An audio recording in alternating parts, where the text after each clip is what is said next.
ગામડાનો ધબકાર ચેનલના સૌ ખેડૂત મિત્રોને જય માતાજી। મિત્રો આજે 12 મે અને ચોમવાર કપાસની બજારની વાત કરીએ તો મિત્રો 16,000 મણની આવક છે।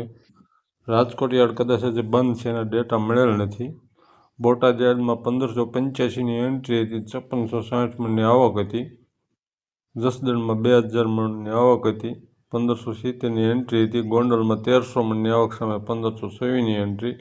બાબરામાં 900 મણની આવક સામે 1540ની એન્ટ્રી હતી। વિસનગરમાં 1584ની એન્ટ્રી હતી। કપાસિયાના ભાવમાં તેજી હતી। કડીમાં 450થી 790, વિજાપુરમાં 450થી 780, બોટાદમાં 440થી 800, મોરબી ટંકારામાં 740થી 780, રાધનપુર અને રાપરમાં 740થી 790, ધંધુકામાં 730થી 770, રાજકોટ અને ગોંડલમાં 750થી 770, જસદણમાં 440થી 770, ધાંગધ્રામાં 440થી 780।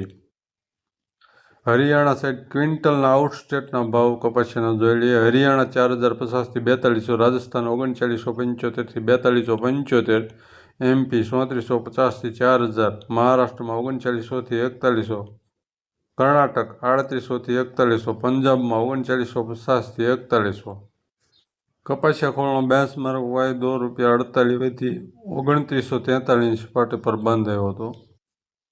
સૌરાષ્ટ્રમાં ખોળ બ્રાન્ડેડ 1750થી 1760, એવરેજ નાની મિલોના 1600થી 1650। મોરબીના ખોળ નાફેડ બરદરના 1790, સુગર બરદરના 1810 અને જોડ બરદરના 1760। અમેરિકન વાયદો 2.5% ઉછાળા સાથે 68.8 સેન્ટ ઉપર ચાલી રહ્યો છે। ચેનલને સબસ્ક્રાઈબ કરજો, વિડીયોને લાઇક કરજો અને શેર કરજો। જય માતાજી।